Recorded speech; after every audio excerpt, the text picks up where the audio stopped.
Squid Game, c'est une série Netflix qui a littéralement tout explosé et tout retourné dans le monde des séries et du divertissement. Et qui a encore une fois montré que les Coréens, au niveau du cinéma, ils sont là-haut. Il y a une info que pas beaucoup de personnes savent, c'est que Squid Game, normalement, ça aurait jamais dû sortir en fait. Et oui, avant de sortir sur Netflix, la série, elle a été refusée par des centaines et des centaines de studios et de boîtes de prod coréennes. Et on n'a jamais vraiment su pourquoi est-ce que tous ces studios coréens avaient à chaque fois refusé Squid Game. Alors que, une fois que Netflix l'ont accepté, c'était un succès de malade. Mais vous savez quoi? Peut-être que finalement, on sait pourquoi est-ce que tous ces studios coréens, toutes ces boîtes de prod coréennes ont refusé l'idée de Squid Game. Et la raison de ce refus, c'est que, apparemment la série Netflix Squid Game est bien plus réelle que prévu. Bref, je vous en dis pas plus, on commence la vidéo maintenant, j'espère que vous êtes prêts. Aujourd'hui, on est de retour pour un nouvel épisode de Based on Reality.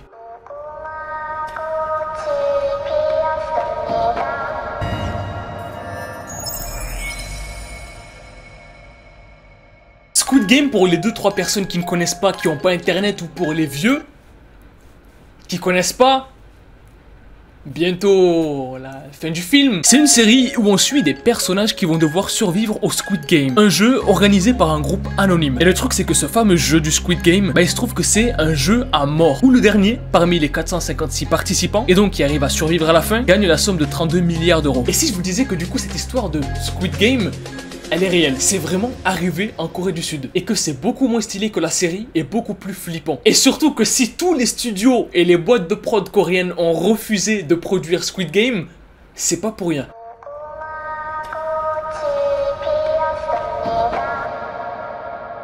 Est-ce que vous connaissez la Corée du Sud? Dans les années 80, en fait, il y a un truc qui se passe en Corée du Sud, c'est que des gens commencent à disparaître du jour au lendemain en fait. Comme cet enfant qui devait rentrer chez lui après l'école un mardi et qui n'est jamais rentré à la maison. En fait, ce qui s'est passé, c'est que après les cours, au lieu d'aller directement chez lui, il est d'abord allé se promener en ville pour jouer, etc. Mais il n'est jamais rentré à la maison. Puisqu'en fait, ce qui s'est passé, c'est que 2 policiers lui ont proposé de le raccompagner chez lui. Comme il commençait à se faire tard, etc. Et puis, plus de nouvelles du petit. Dans la même semaine, 5 autres enfants disparaissent après avoir été rapprochés par des gens habillés en policiers. Et puis, plus de nouvelles d'eux aussi. Bon, déjà, un enfant qui disparaît après avoir approché la police, c'est quand même très bizarre, mais 6 après quelques jours d'intervalle, c'est très bizarre. Et le truc qui est encore plus chelou, en fait, c'est que les parents se rendent compte que leurs enfants ne rentrent jamais, ils vont se plaindre à la police et les parents aussi disparaissent en fait. Et du coup, c'est comme ça que dans des centaines d'autres familles coréennes, il y a des personnes qui disparaissent du jour au lendemain. Des ados, des enfants, ou des personnes adultes ou âgées tout simplement, disparaissent en Corée du Sud alors que c'est censé être un pays tranquille. Alors, qu'est-ce qui se passe? Pourquoi est-ce que ces personnes disparaissent? Et surtout, où est-ce qu'elles disparaissent? Où est-ce qu'elles vont?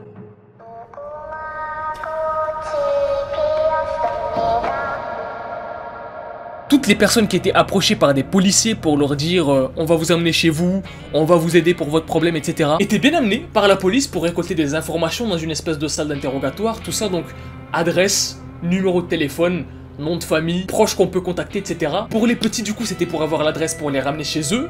Pour les adultes, c'était parce qu'ils étaient inquiets que leurs enfants aient disparu. Du coup, c'était pour avoir des informations pour revenir vers eux, peut-être si on retrouvait les enfants. Sauf que, problème, à chaque fois que les policiers, du coup, sortaient avec soit les adultes, soit les vieux, soit les enfants, il y avait à chaque fois un van blanc qui les attendait en fait devant le poste de police. Pour tout le monde, comme je vous l'ai dit, que ce soit les enfants qui veulent retourner chez eux, ou que ce soit les parents qui essaient de retrouver leurs enfants, ou même des vieux, des mendiants, peu importe. À chaque fois qu'ils ressortaient du poste de police, un van blanc les attendait devant le poste. Van blanc qui n'appartient pas à la police bien sûr. Et du coup la police dit à ces personnes-là, maintenant, vous allez monter dans le van.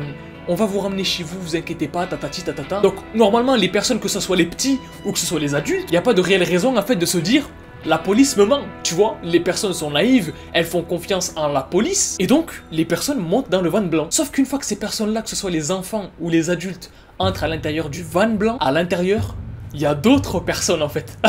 Les personnes se rendent compte qu'elles ne sont pas toutes seules à l'intérieur du van, exactement comme dans Squid Game où chaque participant est récupéré par un van blanc, entre dans le van et s'aperçoit qu'il n'est pas seul dans le van. Exactement comme chaque participant de Squid Game qui entre dans un van blanc. Et donc dans la série, le van blanc les amène dans le jeu du Squid Game où le jeu se passe. Sauf que là, problème en fait, les enfants et les adultes, etc., ils retournent pas chez eux avec le van en fait. C'est-à-dire que le van, il va sur la route, il continue et il sort de la ville en fait. Dans ses vannes blancs, tout le monde pensait être amené chez lui, sauf que non. Et c'est à partir de là que le pire va commencer pour ces personnes-là.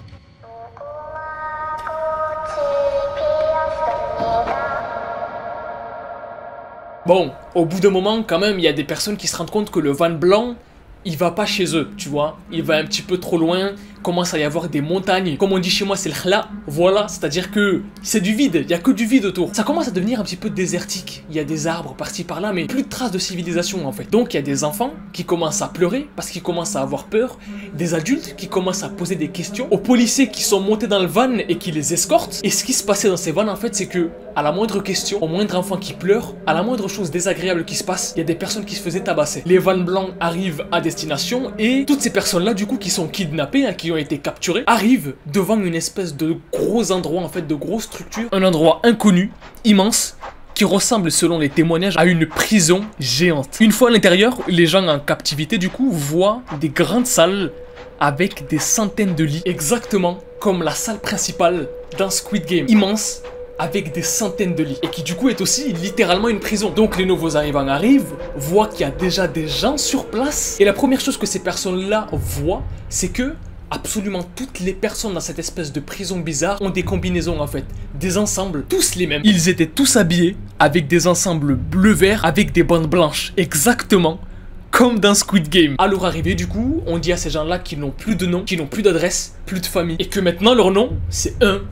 4, 456. Maintenant, ils s'appellent par des chiffres. Exactement comme dans Squid Game, où les participants du Squid Game sont appelés par des chiffres. Les gardiens sur place leur disent qu'ils ne sortiront plus jamais d'ici. Et à ce moment-là, les gens comprennent qu'ils sont dans une espèce de camp de concentration géant, caché en Corée du Sud.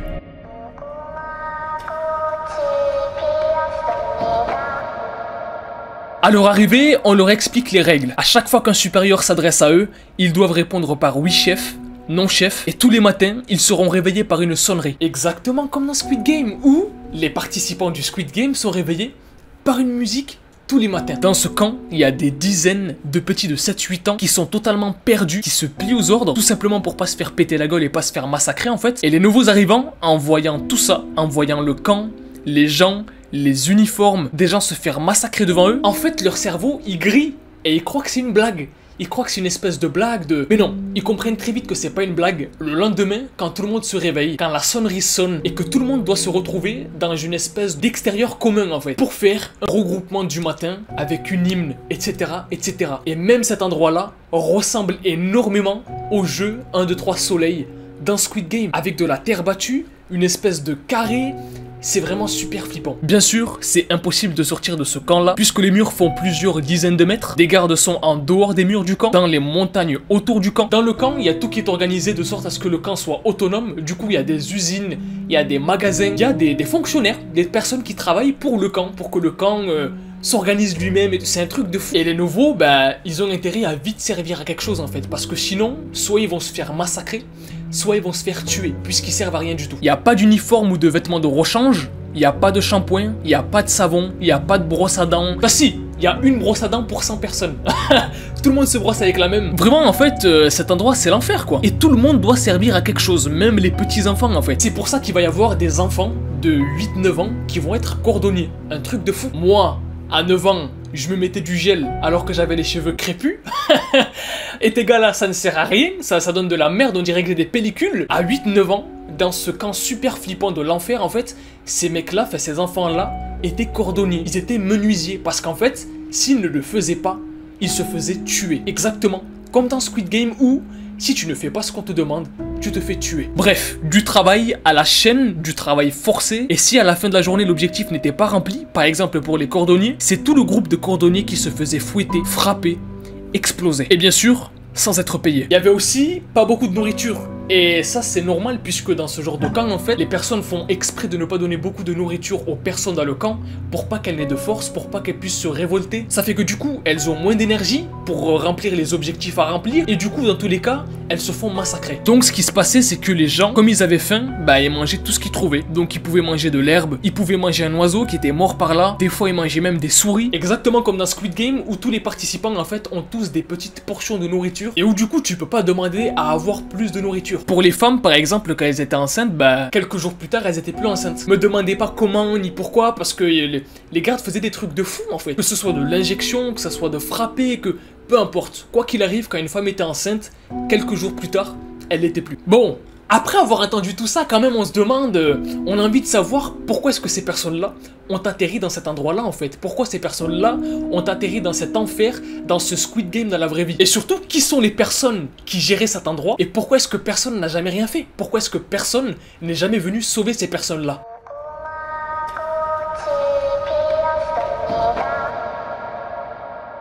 The Brothers Welfare Center, c'est le nom de l'endroit où ces centaines de personnes ont été amenées, puis maltraitées, frappées et tuées. De base, cet endroit-là, c'était pas censé être une espèce de prison ou de camp de l'enfer, mais de base, c'était une espèce de centre d'aide pour les personnes dans le besoin, sans domicile, etc., géré par le gouvernement sud-coréen. Donc cet endroit-là, c'est géré par le gouvernement sud-coréen, pas nord-coréen, je précise. Donc le sud-coréen, c'est les gentils coréens.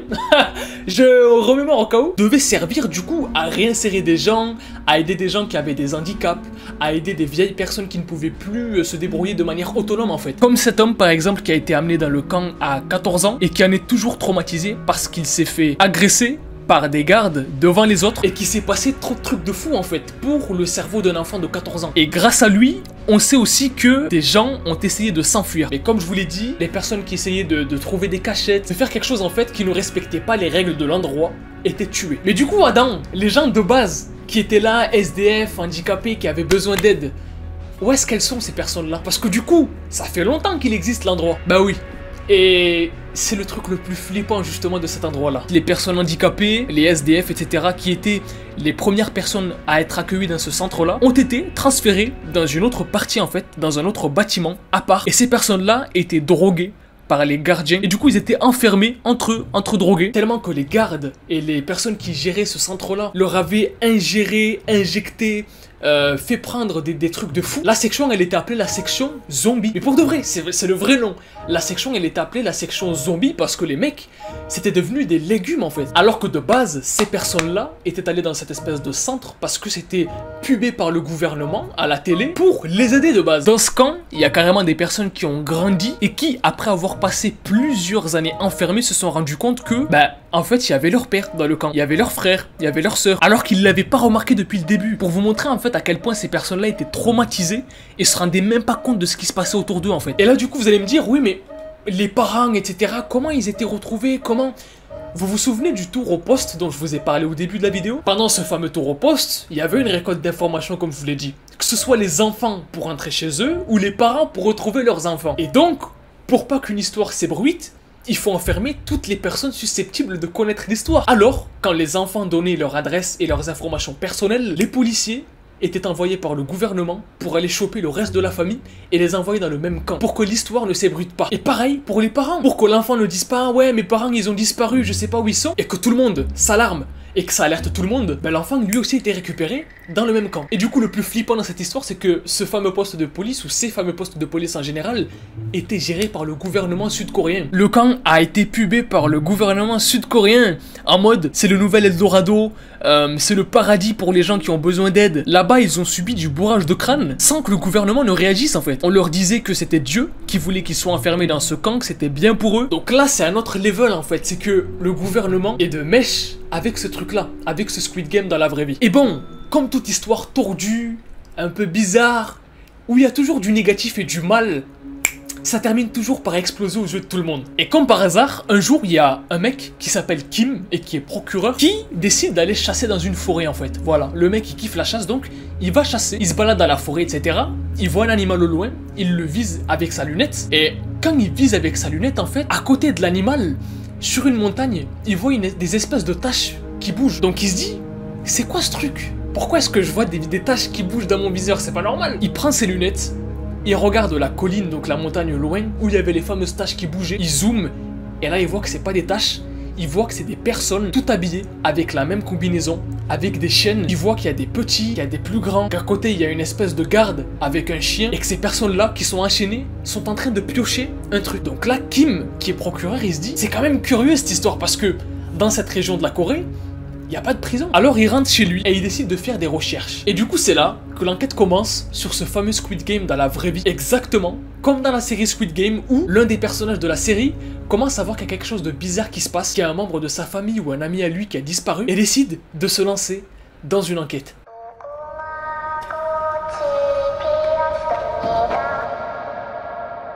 Kim, il fait des recherches sur cette espèce d'endroit parce qu'il s'est souvenu en fait que à côté de toutes ces personnes-là qui étaient enchaînées, etc., il y avait une espèce de structure. Alors, il arrive à retrouver le nom de l'endroit, donc The Brothers Welfare Center. Il trouve le nom du dirigeant grâce à des contacts qu'il a. Et il a même réussi à avoir un interrogatoire privé avec lui pour avoir des informations sur cet endroit bizarre et surtout sur ces personnes qu'il a vues sur cette montagne-là en fait. Et à la fin de l'interrogatoire, Kim n'arrive à récolter aucune information intéressante.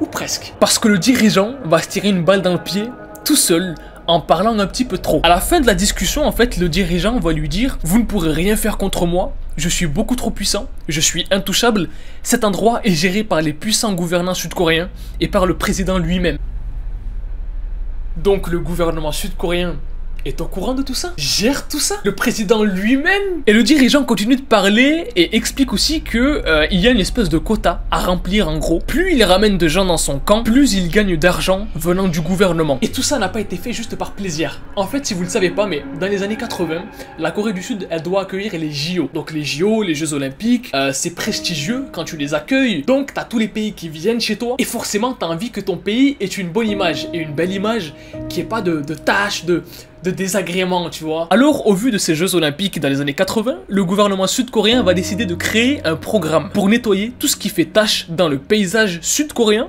pour les JO. Alors, la police étant de mèche, elle va recevoir l'ordre de tout nettoyer, toutes les personnes sales, toutes les personnes bizarres, absolument tout ce qui ferait tache. Et la police avait elle aussi un quota dans la journée de personnes à ramener. Plus il ramenait de personnes dans ses camps, plus il gagnait de points du coup qui devenaient de l'argent pour eux. Donc comme des espèces de primes. D'où le fait que des gens, même des enfants, ils disparaissent après avoir rencontré des agents de police. Les policiers en fait auraient été omnibulés par le fait d'avoir des primes, d'avoir de l'argent et commenceraient en fait à capturer n'importe qui. Et dans ce genre de délire là, il n'y a pas de tri. Voilà, il n'y a pas de lui non, on n'a pas fait attention, il est normal. Bref. Kim a continué son enquête après avoir vu ces fameux aveux entre parenthèses du dirigeant. Il voulait le traduire en justice en fait, par rapport au fait qu'il ait laissé faire ça et qu'il gère cette espèce de gros camp qui quelque part est illégal. Et vous savez ce qui s'est passé?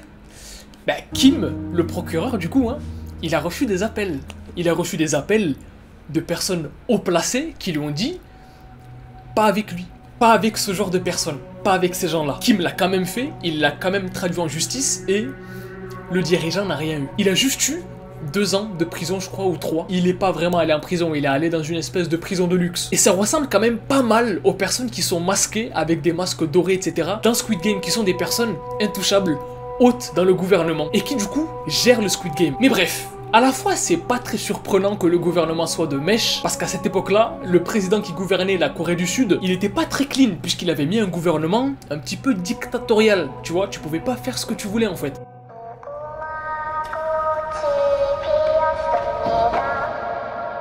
« 1987, le peuple sud-coréen apprend que depuis plusieurs années, un camp de concentration horrible est géré par le gouvernement et est vendu par le gouvernement comme une espèce de seconde chance, de seconde vie, alors que c'est totalement le contraire et que c'est un vrai cauchemar. Les gens sont choqués, protestent contre ce qui est une espèce de gros mensonge de la part du gouvernement concernant ce fameux Eldorado, ce fameux paradis pour les personnes handicapées dans le besoin, qui avaient besoin d'argent, qui en fait caché l'enfer. Donc la même année, ce fameux camp a été fermé. Après que l'information sorte, les personnes sont libérées, etc. Et c'est qu'il y a quelques années, il y a à peu près 10 ans, que des personnes ont décidé de sortir de leur cachette et ont commencé à manifester et à donner leur témoignage en fait. Parce que toutes ces personnes ont gardé le silence pendant toutes ces années parce qu'ils avaient peur. Il y en a beaucoup qui ont essayé de retrouver leur famille mais qui n'y sont pas arrivés, qui sont restés seuls dans la rue pendant plus de 15 ans du coup. Il y a des personnes qui sont ressorties handicapées mentales de cet endroit-là parce que ces personnes-là en fait n'arrivent plus à parler et en fait sont totalement choquées de ce qu'elles ont vu dans les camps. Et donc comme je vous l'ai dit, il y a 10 ans, ces personnes-là ont commencé à ressortir un petit peu de leur cachette pour dénoncer tout ce qui s'était passé et pour que justice soit faite. Sauf que problème, avec le temps, il y a eu prescription. Et du coup, il n'y a pas de poursuite qui est possible en fait. Il y a 2 ans, il y a quand même une espèce de cellule qui a réouvert une enquête pour faire genre, mais c'est toujours en cours et je pense pas que ça va donner grand chose. Et à ce jour, en fait, les personnes qui ont été victimes de ce vrai Squid Game dans la vraie vie demandent toujours que justice soit faite.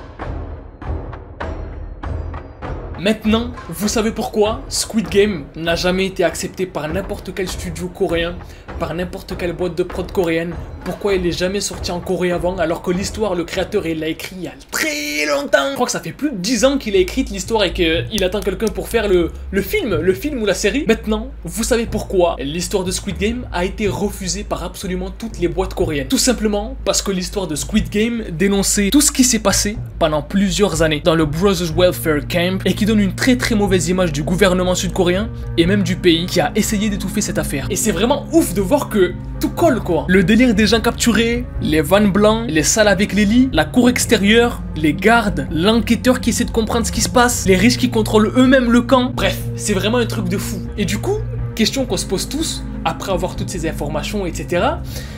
De quoi est-ce que le créateur il s'est inspiré du coup pour créer la suite de Squid Game? De quoi est-ce qu'on n'est pas au courant en fait?